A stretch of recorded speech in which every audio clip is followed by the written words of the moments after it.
Hi எல்லோரும் எப்படி இருக்கீங்க? ரொம்ப நாள் ஆச்சுல்ல நான் அந்த வீடியோ பண்ணி. ஆக்சுவலாக நாளைக்கு ஃப்ரைடே, குவைத்தில் ஹாலிடே.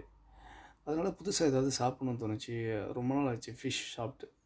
ஸோ என்னென்ன ஃபிஷ்லாம் ஃப்ரெஷ்ஷாக அவைலபிளாக இருக்குங்கிறத ஃபிஷ் ஸ்டால் போய் பார்க்கலான்னு நானே டேரெக்டாக போனேன். எப்போவுமே யூஸ்வலாக சாப்பிட்ற ஃபிஷ் செலக்டிவாக ஒரு 4-5 டைப் ஃபிஷ் நம்ம வாங்கி சாப்பிடுவோம். ஆனால் இந்த டைமில் நான் ட்ரெவலி ஃபிஷ்ஷுங்கிற ஃபிஷ்ஷை ஃபஸ்ட் டைம் நான் அதை பார்க்குறேன். ஸோ இருந்தாலும் சுற்றி என்னால் ஃப்ரெஷ்ஷாக இருக்குங்கிறத பார்க்கும்போது கம்பேரிட்டிவ்லி மற்ற ஃபிஷ்ஷோட இந்த ஃபிஷ் கொஞ்சம் டிஃப்ரெண்ட்டாகவும் அண்ட் ஃப்ரெஷ்ஷாகவும் எனக்கு தெரிஞ்சிச்சு. ஸோ அதில் ஒரு சிங்கிள் ஃபிஷ் மட்டும், அதாவது ஒரு 900 கிராம்ஸ் இருந்துச்சு. அதை மட்டும் செலக்ட் பண்ணி அதை நான் ரூம் கொண்டு வந்தேன். நான் ஷாப்பில் கட் பண்ணி நான் கேட்கல, பிகாஸ் நம்ம ஃபஸ்ட் டைம் ட்ரை பண்ணுறோம் அப்படிங்கிறனால நம்மளே அதை கட் பண்ணலாமே அப்படின்னு அதை வாங்கிட்டு வந்துட்டேன்.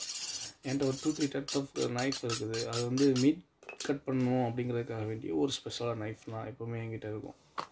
ஸோ அந்த நைஃபை முடிஞ்ச அளவு ஷார்ப் பண்ணிக்கிட்டேன். ஏன்னா நம்ம ஃபஸ்ட் டைம் இந்த ஃபிஷ்ஷை கட் பண்ண போகிறோம். ஷார்ப்பாக இருக்கணும். கட் பண்ணும்போது எந்த ஒரு டிஸ்டர்பன்ஸ் இருக்கக்கூடாது, ஃப்ளஷ் டேமேஜ் ஆகக்கூடாது. ஸோ பீஸ் ரொம்ப ப்ராப்பராக நம்ம கட் பண்ணுற எக்ஸாக்ட் சைஸ் நம்மளுக்கு வேணும் அப்படின்னா நம்மளுக்கு நைஃப் ரொம்ப ஷார்ப் ஆகும். ஸோ நான் அடிக்கடி அதை ஷார்ப் பண்ணியிருப்பேன். அது உங்களுக்கு பார்த்தா தெரியும். இதை நான் கட் பண்ணும்போது இன்னொரு விஷயத்தை நான் ஃபீல் பண்ணேன். அது எப்படின்னா, நான் அங்கே எடுக்கும்போது நான் ஃப்ரெஷ்ஷாக தான் இருந்துச்சுன்னு அவங்ககிட்ட நான் சொல்லியிருந்தேன்ல. ஆக்சுவலாக நான் இதை தொட்டு டச் பண்ணி கட் பண்ணும்போது இன்னும் நான் பெட்டராக அதை ஃபீல் பண்ணேன். எப்படின்னா இன்னும் ஃப்ரெஷ்ஷாக நான் ஃபீல் பண்ணேன். ஃபிஷ்ஷை செலக்ட் பண்ணும்போது பேசிக்ஸாக சில 5 பாயிண்ட்ஸ் தான் இருக்குது. அது நம்ம நோட்ஸ் பண்ணிட்டாலே நம்ம நல்ல ஃபிஷ் தான் வாங்குறோமா, நம்ம வாங்க போகிற ஃபிஷ் நல்ல ஃபிஷ் தானு நமக்கு தெரிஞ்சிடும். நான் உங்களுக்கு கட் பண்ணும்போது தெரியும் எவ்வளோ ஷார்ப்பாக நைஃபில் இருக்குது பாருங்கள். அண்ட் ஃபிஷ்ஷுமே உங்களுக்கு ஃப்ரெஷ்ஷாக தெரியும். நான் அதை ஃபிங்கர்ஸால் புஷ் பண்ணி அதை நான் கேட்ச் பண்ணி தான் கட் பண்ணுறேன். அந்த ஃப்ளஷ் ஃப்ளாப்பியாக இல்லை. ஆக்சுவலாக அது நல்லா ஸ்டிஃபாக தான் இருக்குது. ஆக்சுவலாக நான் சொல்லியிருந்தேன்ல ஒரு 5 பாயிண்ட்ஸ் ஃபிஷ்ஷை நம்ம செலக்ட் பண்ண போகிறோம், எப்படி வாங்க போகிறோம் அப்படின்னு. நான் கேட்ரிங் படித்தனால எனக்கு அது சப்ஜெக்டாகவே இருக்கும் என்னோடய லெசன்ஸில்.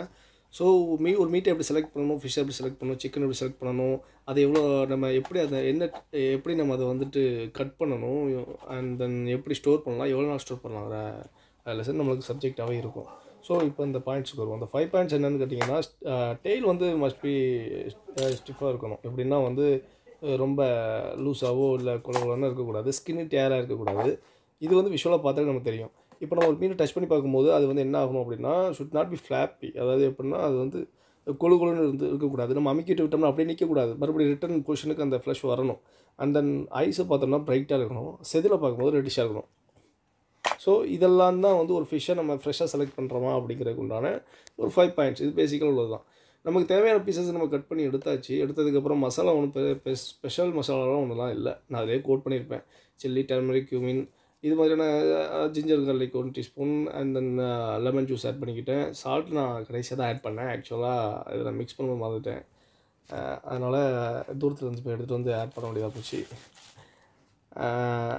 கார்ன்ஃப்ளவர் ஆட் பண்ணியிருக்கிறேன், கொஞ்சம் கோட்டிங்காக இருக்குமே அப்படிங்கிறதுக்காக வேண்டி தான். ஏன்னா நம்ம ஒரு 15 மினிட்ஸ் ஸ்டோரேஜில் வச்சுருவோம். மசாலா கரெக்டான கன்சிஸ்டில் வாட்டர் சேர்க்கணும். எப்படின்னா ஒரு சட்னி கன்சிஸ்டில் இருக்கணும். ரொம்ப தின்னாக வந்துடக்கூடாது, த்ரெட்டிங் டைப்பில்.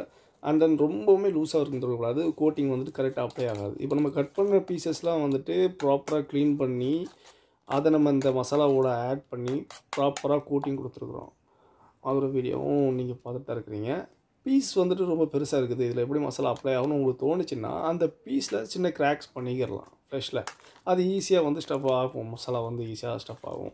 அண்ட் தென் மிக்ஸ் பண்ண இந்த மசாலாவை உடனே எடுத்து ஃப்ரை பண்ணாமல் நம்ம ஒரு 15 மினிட்ஸ் நம்ம ஸ்டோரேஜ் பண்ணுறோம் ஃப்ரீசரில் இல்லை, ஃப்ரிட்ஜில் வைக்கிறோம். அது ஒரு டெம்பரேச்சரில் ஃப்ரீசர் பண்ணி கரெக்டாக நான் ஒரு 20 மினிட்ஸில் அதை நான் எடுத்து அதை ஃப்ரை பண்ணுறதுக்கு நான் ரெடியானேன். அண்ட் தென் நான் இதை ஃப்ரை பண்ணுறதுக்கு சூஸ் பண்ண ஆயில் என்னென்னு பார்த்தீங்கன்னா கோகோனட் ஆயில் தான் நான் இதுக்காக நான் யூஸ் பண்ணேன். ஏன்னா அது நல்ல ஃப்ளேவராகவும் இருக்கும், நல்ல டேஸ்ட்டாகவும் இருக்கும். நீங்கள் என்ன ஆயில் உங்களுக்கு சூஸாக யூஸ் பண்ணிக்கலாம். ஆலிவ் ஆயில் யூஸ் பண்ணிக்கலாம், இல்லை ரிஃபைண்ட் ஆயில் யூஸ் பண்ணிக்கலாம், பாம் ஆயில் யூஸ் பண்ணிக்கலாம். உங்களுக்கு எது பெட்டராக ஃபீல் பண்ணுறீங்களோ அந்த ஆயில் நீங்கள் யூஸ் பண்ணிக்கோங்க. நான் கோகோனட் ஆயில் யூஸ் பண்ணேன். கோகோனட் ஆயில் ஃப்ரை பண்ணும்போது அது டேஸ்ட் நல்லாயிருக்கும், அண்ட் தென் ஸ்மெல்லும் நல்லாயிருக்கும். நான் அதை ஃப்ரை பண்ணி எடுத்ததுக்கப்புறம் அதை டேஸ்ட் பண்ணுறதுக்கு முன்னாடி அதை பிரித்து எடுத்து லைட்டாக அதோட கன்சிஸ்ட் எப்படி இருக்குன்னு பார்த்தேன். வெரி ஜூஸியாக ரொம்ப அழகாக இருந்துச்சு. அது பார்த்தவங்களுக்கு தெரியும். நல்லா பாயில்ட் ஆகி நல்லா வெந்திருக்குது. ஃப்ரெஷ்ஷான ஃபிஷ்ஷுங்கிறது இப்படி தான் இருக்கும். ரொம்ப நாள் கழிச்சு இந்த வீடியோ நான் போஸ்ட் பண்ணியிருக்கேன். ஜஸ்ட் ட்ரை பண்ணுறேன். நான் யூடியூபர் கிடையாது. அதனால் ஒரு கண்டென்ட்டை என்னால் எடுக்க முடியல. தொடர்ந்து என்னால் வீடியோவும் பண்ண முடியல. அதனால் இது மாதிரி நான் வீடியோக்களும் பண்ணுறேன். நான் ஒரு கேட்டரிங் படிச்சிருக்கேன் அப்படிங்கிறதுனால நான் இது மாதிரி விஷயத்தை நான் கண்டினியூவாக நான் தெரிஞ்சுக்கணுங்கிறதுக்காக இது எனக்கு ஒரு பூஸ்ட்டாக இருக்கும்.